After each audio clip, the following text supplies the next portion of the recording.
Assalamualaikum warahmatullahi wabarakatuh. Saya Unswartini dari program studi Ilmu Al-Quran dan Tafsir dari semester 4. Saya akan menyelesaikan tugas UTS mata kuliah studi kitab-kitab hadis oleh dosen pengampu Bapak Alvan LCMA. Di sini saya akan menjelaskan materi mengenai Sahih Bukhari. Baik, pada kesempatan kali ini saya akan menjelaskan materi mengenai Sahih Bukhari.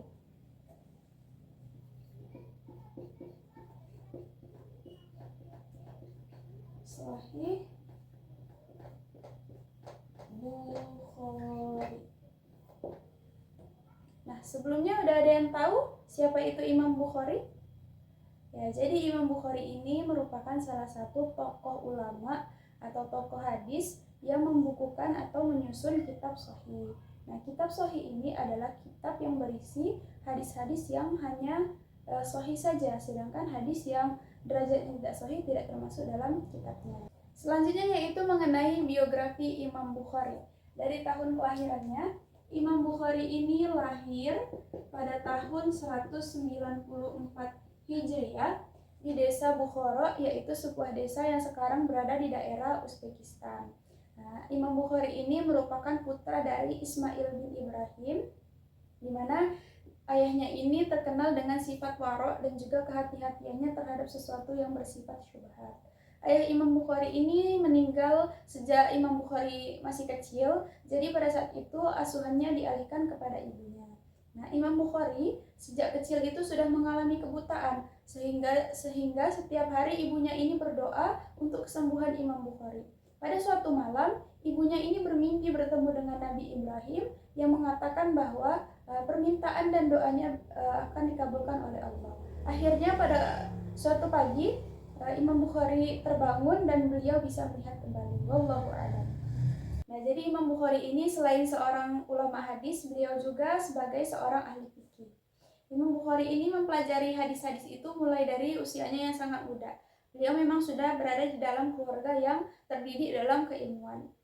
Jadi pada usia 16 tahun juga beliau sudah mempelajari banyak sekali buku-buku hadis, mulai mempelajari bagaimana biografi para perawi dan bagaimana biografi para ulama hadis. Nah, kemudian pada usia 8 tahun Imam Bukhari ini berserta dengan kakaknya beliau pergi berhaji ke Mekah pada saat itu. Nah, kemudian setelah menyelesaikan ibadah haji, ibunya dan juga kakaknya ini kembali lagi ke Bukhara, ke tempat kampungnya. Tetapi Imam Bukhari ini tetap tinggal di Mekah untuk menyelesaikan dan juga mempelajari ilmu-ilmu hadis. Nah, setelah menetap di Mekah selama 2 tahun, Imam Bukhari ini selanjutnya memperdalam keilmuan lagi di Madinah selama 6 tahun. Nah, barulah setelah Imam Bukhari ini memperdalam keilmuannya di Madinah, barulah beliau melakukan rihlah ataupun perjalanan ke berbagai tempat.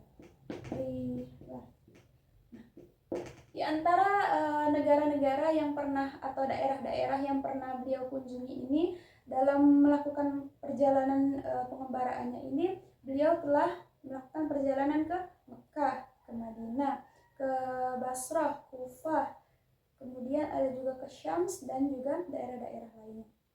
Nah, setelah beliau melakukan pengembaraan ini, tentunya beliau ini menemui guru-guru yang banyak sekali, dan salah satu guru yang terkenal yaitu beliau menemui Ahmad bin Hanbal.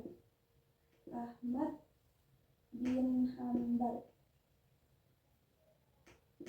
yang menjadi salah satu guru yang paling terkenal pada saat itu. Nah, selanjutnya yaitu memasuki pembahasan mengenai kitab hadis Sahih Bukhari. Sahih Bukhari ya, Sahih. Dimana kitab Sahih Bukhari ini merupakan salah satu karya dari Imam Bukhari yang sangat monumental dan juga terkenal, sehingga para ulama sepakat bahwa kitab rujukan setelah Al-Quran dan hadis itu adalah Sahih Bukhari.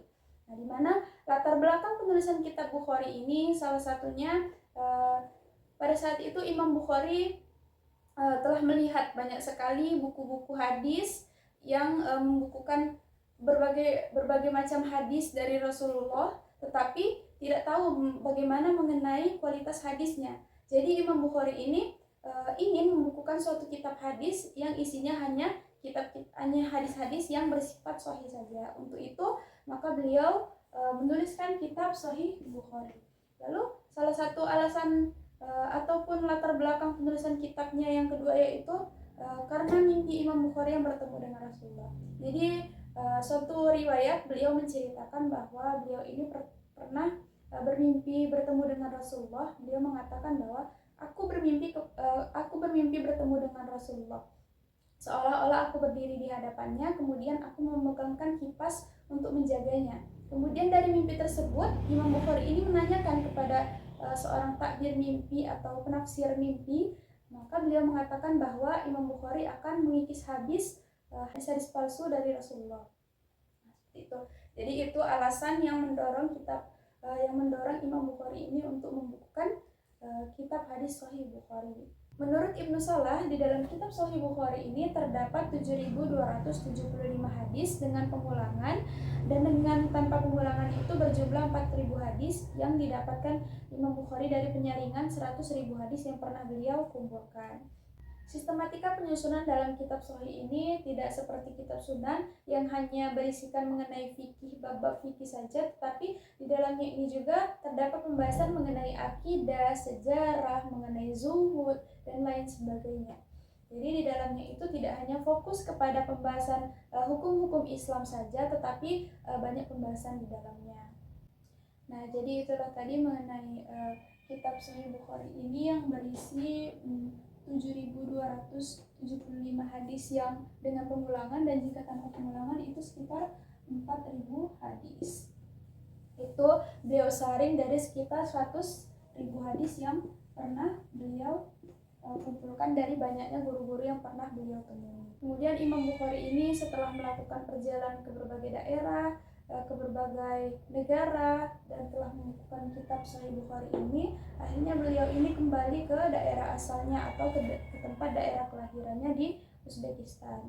Nah, di sana beliau ini disambut dengan baik kedatangannya. Kemudian kedatangan beliau ini terdengar beritanya hingga ke Gubernur Basra pada saat itu, dan hingga pada akhirnya beliau dipanggil oleh Gubernur Basra untuk mengajarkan anaknya, tetapi tidak bersama dengan anak-anak yang lain, atau artinya putra sang gubernur tersebut diajarkan dengan dipisahkan dari anak-anak yang lain, hingga akhirnya Imam Bukhari ini menolak tawaran tersebut dan Imam Bukhari diusir dari Basra. Hingga akhirnya Imam Bukhari ini pergi ke sebuah desa bernama Khartam yang pada saat itu berjarak 30 km dari daerah Uzbekistan. Imam Bukhari akhirnya wafat setelah dia mengalami sakit selama 6 hari, dan beliau ini wafat pada tahun 256 Hijriah pada tanggal 13 Syawal pada saat itu. Akhirnya beliau ini disolatkan pada saat setelah sholat zuhur di hari raya. Nah, itulah tadi pembahasan mengenai kitab Sahih Bukhari. Saya akhiri. Wassalamualaikum warahmatullahi wabarakatuh.